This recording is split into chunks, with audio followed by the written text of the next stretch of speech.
Hello, everybody. This is Karen Jackson, and welcome to Chat with Sandy and Karen. Our guest today is Stephanie Howell, and I'm going to read her, introduce her right now, and then we'll get to chatting. So Stephanie has been working in Pickerington schools since 2014. She is currently the middle school instructional technology coordinator for Pickerington schools. She has also taught special education in fifth grade at Diley Middle School. Hope I pronounced that right. She's working previously at Pickerington as an independent provider for individuals with special needs and has a one-on-one aid and has been as an one-on-one aide at Forest Rose School. So she has a heart for special education. She has volunteered and worked in the special education field since 2006. She enjoys working with staff and students to increase the use of instructional technology. Stephanie has spoken at conferences such as PLSD Innovation Conference, ISTE, ITIP, and OETC, and her most recent achievements are being part of the team named ISTE's Distinguished District WOSU Leadership Award. She's a Google Innovator and PLSD's Innovative Leader Award, and Stephanie is one of the founding members of the Global GEG. Stephanie has a master's in curriculum instruction and educational leadership. So welcome. Thank you so much for having me today. Hi, Stephanie. Hi, Karen. Wow. Hey, I feel like I'm with the most amazing women here. I know, I feel pretty lucky being here with both of you too. Thank you. Thank you, guys. So when we started this, Sandy and I decided, wouldn't it be nice to have a podcast where it was very low key, that it was not too techy, but we could discuss technology and what's working and what's not working and share our mistakes and share our celebrations. And so I have my coffee here. I'm talking from Texas. And then Stephanie, where are you, and do you have a drink today? I am from Ohio and I just have water. I don't drink coffee, but I do drink tea. And I'm not even going to bring that up because usually there's a debate on how you should make tea. I don't know if you know this debate, but there's a couple ways, especially those UK London folks. They American versus British. Yeah, they freak out about how you make tea. I've been schooled. She schooled me. So I am just gonna drink water today, and I'm gonna just stick with this. How about you, Sandy? Yeah, it's past my tea time here, so I've just got water. Oh, okay. All right. Interesting. Love that. Love it. Okay, so Stephanie, what's up with you? What do you want to talk about today? We are excited to hear from you. So right now we're in the middle, of COVID, I feel like. Hopefully the end of it. I don't even know where we're at with the vaccine kind of rolling out. Maybe that's bringing some hope. Maybe it's not. I don't really know. So right now in our lives, Global GEG has been off and running. And there's a couple of exciting events that have taken off this month or last month. So last month, usually when there's a winter break, because Global GEG is like our fun hobby, there's more events, there's more things kind of happening just because of the time. And we kicked off a beginner's guide to G Suite. The focus was for new users and admin and office staff was kind of like our audience, but anybody can watch. We also in the summer did a boot camp for teachers. So that's why we kind of wanted to change the audience. So we just sent out all of those different videos out to all the PLNs that we know to share it with whoever they know might need help. So that's been a lot of fun. And then Becky, she's just going to be starting the coaches, the next cohort. So Google just started a new certification called the Google Certified Coach.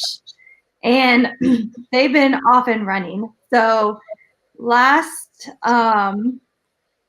year they started just kind of like, let's try this. There's no community for coaches.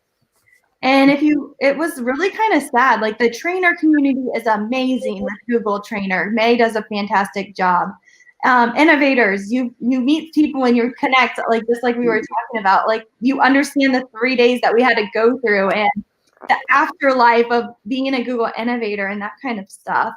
And just as a coach in your district, you're usually pretty lonely.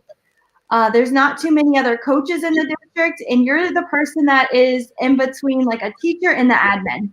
And so you've got to deliver information that teachers might not want to hear or be excited about, and you have to learn how are you going to do that? And it can be isolating.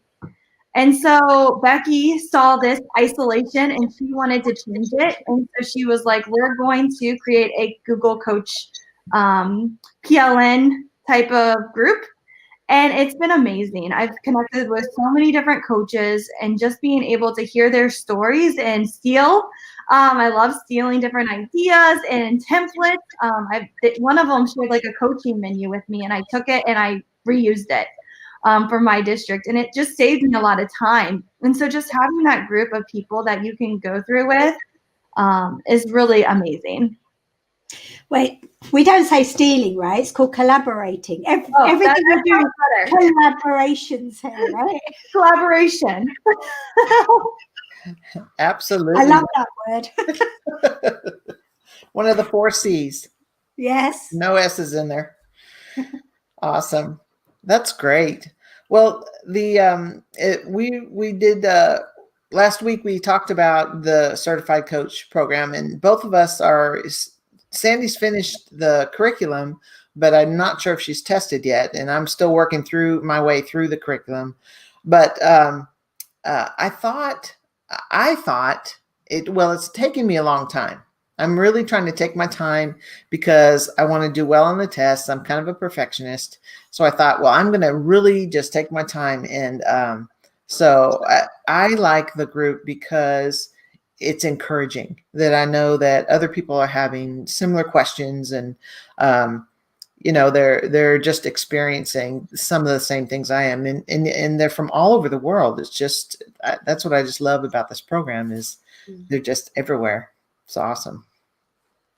Yeah, I think the content is overwhelming, especially as we're going through the pandemic. But for me, the group has been like it's like going to an AA meeting. It's like, right, family, do not contact me. I have a meeting tonight. I need to not vent, but listen to others and maybe feel more relaxed. So I think it's been really good, really helpful. That curriculum is tough. It's a lot of information coming at once, and it made me a better coach. Just the coaching cycles and the reminders of like, okay, I am doing this right, because a lot of what I've learned is self-taught. And so self-taught, you can go 2 ways. It can either be completely wrong or you could be completely on track. And so now that I'm like at a place where I've been coaching for 4 years, it's kind of nice to reflect and go, oh, like me being present, I thought that was just something I did. Yeah. It's actually, it's a really good strategy as a coach. You need to be present. Checking in and the feedback and that kind of stuff. Like, those are just things I'm like, oh, I thought I did. And then looking at this curriculum, like, okay, I've got reasons like that back me up that, yes, I'm doing the right thing. I found the questions are a little bit tough. Yeah. I think that when you go through your master's program, a lot of what you teach is theory, and then this certified coach program is kind of the step between the theoretical and what the learning theory, the rock, and then let me get agriculture on you. And then the soil is this coach area where you're providing things for teachers to grow.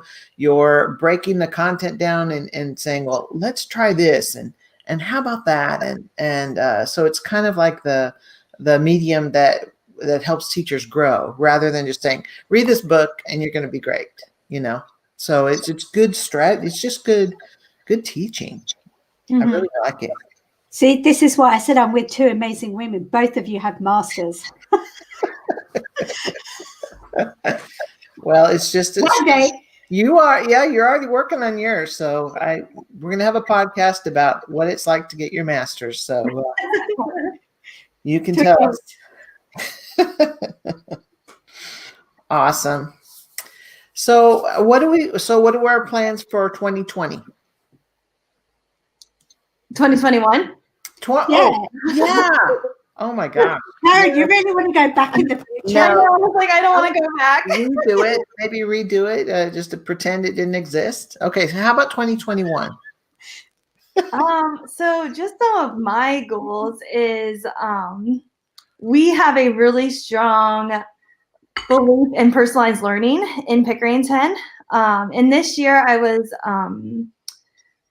I had 3 buildings last year, and then I have 2 more this year. So I have a total of 5 buildings. And so my goal is just to kind of keep that path going with the personalization, because every teacher has a next step with it, and meeting the teachers where they're at. So just kind of continuing that path and working on different things to just help them be successful. That's great. That's awesome. What about you guys? I want to get a job. Okay, long story short, I retired. I always pick the wrong time to make big life changes. 2019, I retired, and I thought I'm just going to apply at the university because I've got all the schooling and blah blah blah. Fast forward to January 9th, 2021. I have an interview. So, that's my goal. I want to work at the university level, but that won't start until September. So I'm just going to keep working on the curriculum, and then working on the podcast, keeping touch with what's going on, what's new, and supporting the teachers that I know. And that's really my goal, and to also have a really awesome garden. That's going to be my balance, my non-tech balance is that garden. I was going to say, I would love to retire. That's my goal.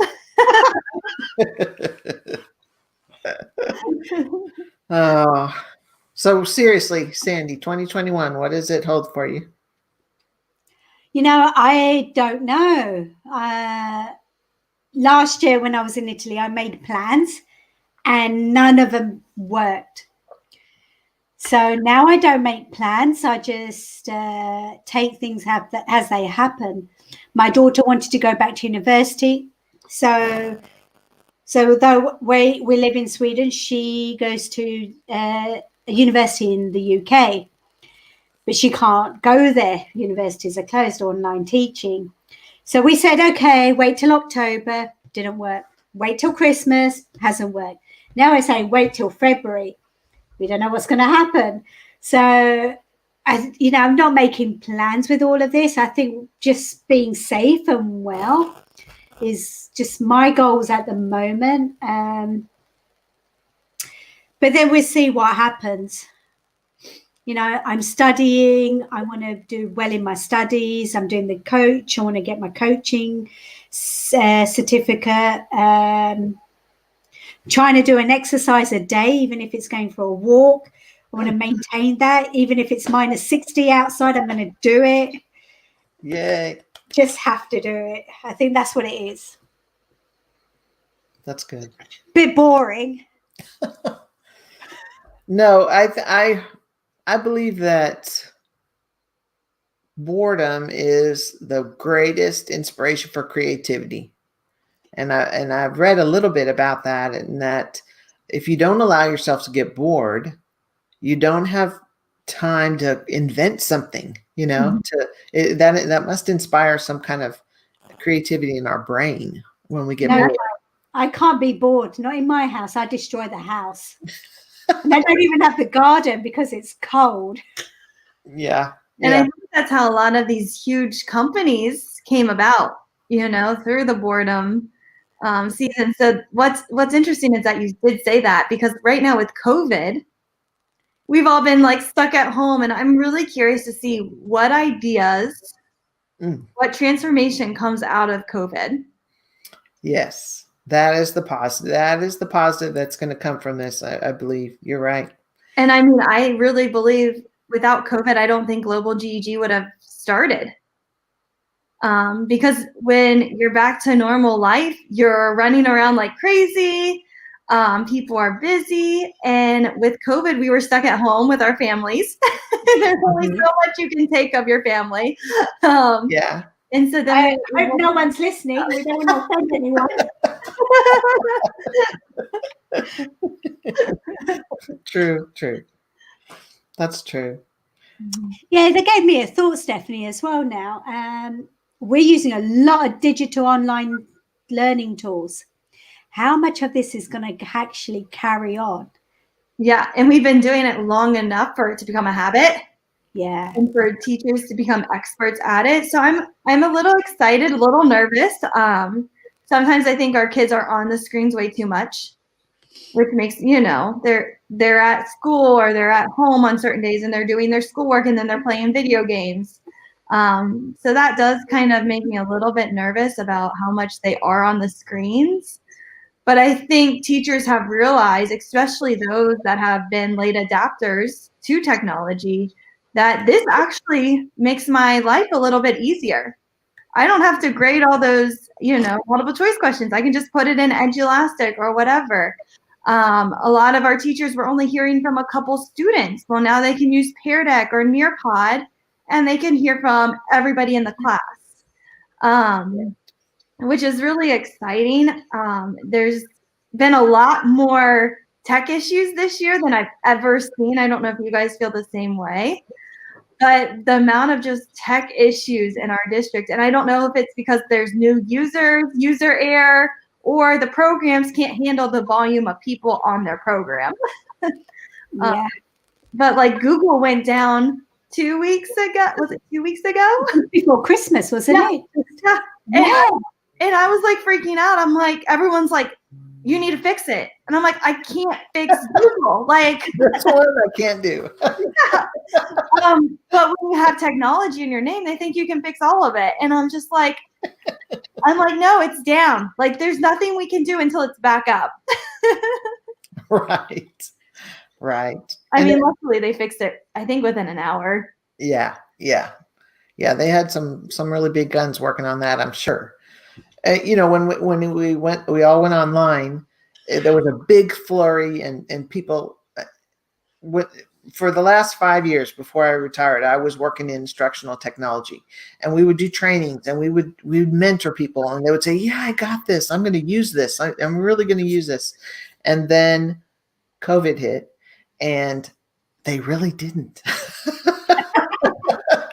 Just saying and being taught is not the same as actually using it with your students. And it was so hard. It was really hard for them. And I really understand, but wow, there's nothing like real life to actually teach you how to use something. When you make the mistake and you actually go through it and you put the lesson up into Google Classroom, or you put the lesson where you need to go and whatever you're using, Pear Deck or whatever, and I think that's where a lot of people were hooked. When they had to use it, they used it and they started to love it. Mm-hmm. And I think something interesting was the teacher clarity part at the beginning.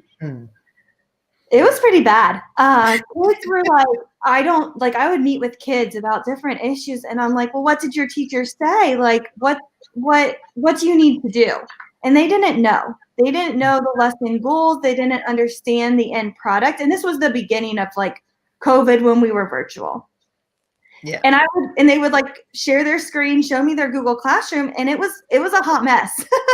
You would look at these Google Classrooms and I was like, I don't know what you're supposed to do. And I'm pretty good at Google Classroom. Like I know where things are, but working with teachers on being more descriptive, providing videos, getting that teacher clarity piece up, because it is harder to explain what you have to do in writing or, online. When you're in class with the kids, you can get those facial reactions. You can go, this is what I need you to do. Here's the directions. And then you're able to move forward. But online, you can't necessarily do that. And then you've got parents in your classrooms, you've got all these other stakeholders coming in. And so my teachers learned really quickly, like, oh, I better organize this a lot better. I better provide video directions. I better explain more what I expect. And it made my teachers a lot stronger. But that was a huge weakness that came out of the beginning of COVID, that a lot of them had fixed and corrected. So I'm excited about that too. Right. And this is a good time to take stock and look at how we did in the fall and what's working or what's not working and what we need to beef up a little bit. Mm-hmm. And I'm curious too, with COVID, some things like parent-teacher conferences we did through Google Meet. So what is going to stay and what is going to go back to before COVID? That's what I'm interested to see. Like, will we still meet through Google Meet with parents? Or will it now be in person, or will you be able to choose? So that's going to be interesting too, some of those things. A lot of schools started virtual learning academies. Our school did, and we're thinking about keeping it next year because students that might have anxiety, or students that might be in the hospital, or for students that need that and are more successful learning online, they now have that option to pick the virtual learning academy. And so it's like, how will that learning look different next year? Or how has COVID impacted all these different practices? Right. Yeah, it's a constant taking stock and seeing what works, which is kind of like that coaching cycle. It's just kind of on a larger scale, looking at what's working, reflecting on that. What did we learn and how can we make it better? That's but awesome. On the other side also, we could say, students can say, oh, I can't come in, I have an appointment, I don't feel well. Remember the times when we used to have Google Meet, Google Classroom, you can access the documents, or parents don't have time. Yeah, we can set up a link. Yeah, I mean, one of my teachers, she always was like, the virtual meets with parent conferences were amazing. She was like, I talk to parents in their cars as they're dropping off all their kids' places. They were shocked at how many parents they got on for a Google Meet call compared to in person. And if you think about it, it is kind of crazy getting parents in. Especially like, I'm just a new mom. My son is 1 and I can't take him out, I'm like, I don't know what I would do for all these meetings. And some of them I've been able to attend because I just have to hop on the computer for a quick 15 minutes. Yeah. And then I can go back to him. I don't need to get in my car, drive 30 minutes, go in the meeting. Like that adds up all that time, where here you just turn your device on. Yeah, that's true. That was always our hope was we had to try to get students to come to activities, get them to come to back to school night, get them to come to drop off the backpacks and, do all that kind of stuff, or parent conferences. So now it's a lot easier, and how exciting that people feel comfortable enough to be able to do that on their phone or wherever they are. That's great. Mm-hmm. Awesome. So, for your program then, Stephanie, how can someone get involved? Either for the Global GEG, maybe for that first. So for Global GEG, we have a website. I'll put it in the private chat, and then if you guys want to add it to your show notes or in the chat, that's totally fine. So the website, there are members. So a member is somebody that can just attend different events. If you sign up for membership, you get email reminders about events that are happening. You get part of like a group email. You can also become a leader. And so a leader is somebody that is able to provide maybe professional learning with us. You're able to help lead some type of chat or something that you might enjoy. You might help with the social media team. There's so many different ways to get involved, and we want to use your strengths. So if you hate presenting and you're like, I hate public speaking, we have something that's behind the scenes that you don't have to public speak until you're ready. We do push a lot of our leaders. It's kind of funny because we'll look back and some of them were really shy at the beginning, and now they're speaking and taking over, which is amazing to watch. There's different subgroups like the coaching, and there's also a trainer group that's starting by Leslie, and she has like 5 people helping her like co-lead that. And so she's doing different trainings and stuff like that with people that are interested in becoming a Google trainer. She also did the innovator ones when they start up and they announce the dates, just to help people feel comfortable to apply, because it's a really good experience. So if you are interested, please sign up. We would love to have you as either a member or a leader. And if there's a subgroup that you're interested in, just look for those emails when those cohorts open up. And everything's free. For Google Educator groups, it should be free, and you aren't allowed to charge, so everything is completely free. Fantastic. You know, you guys give a lot of valuable time out to everyone. It is appreciated. Well, thank you.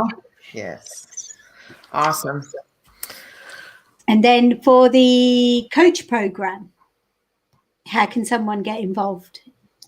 So you can either go to the Global GEG site. There's also a Twitter page. I'll find the Twitter handle. I think it's like EC Chat, I think is what its like handle is. And you just have to fill out a Google form. They have a website that's like a sub website from the global website.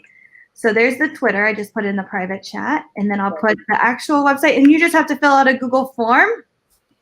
And Becky will throw you into this crazy chat with a ton of different coaches. So it's overwhelming at first, but just take it slow and ask for help when you need it. Okay. Fantastic. Putting it in the chat now. And the next cohort for coaches is starting in next Saturday. I believe it's the 16th. Yes. Yeah, at noon Eastern time. Don't ask me to compare that.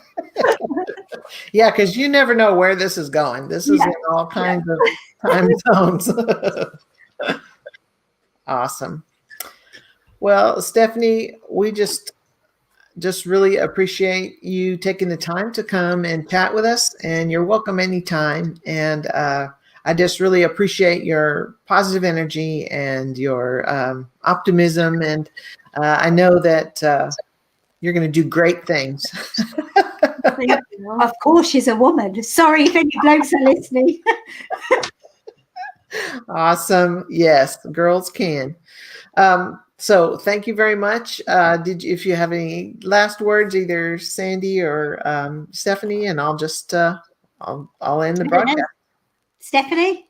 Just thank you so much for letting me be on, and thank you for doing this and just helping educators. It's appreciated from all around the world. Thank you, Stephanie. And also don't forget to follow us on Twitter at ChatWSK1, and you can find us on Spotify, Google, and hopefully soon on Apple. All right. Bye-bye. Thank you. Bye.